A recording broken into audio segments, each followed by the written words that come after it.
Okay, so I am Autumn Smith, and I'm a doctoral candidate at the American College of Healthcare Sciences, and my research was inspired by a passion that I have for regenerative agriculture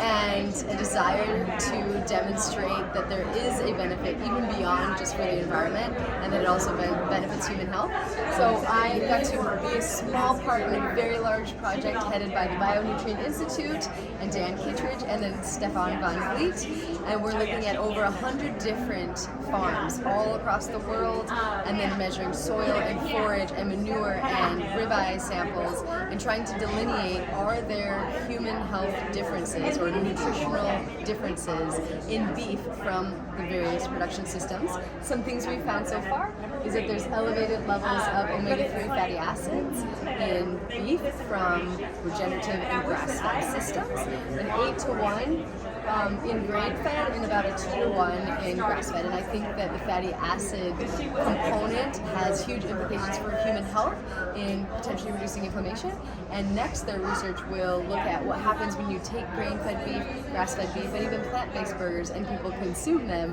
what happens metabolically and in terms of inflammation. And then their third tier of research will look at what happens when you eat a completely regenerative diet, meaning everything you're consuming comes from regeneratively raised produce and animals, versus what happens when you eat from a conventionally raised production system, and then metabolically, again, measuring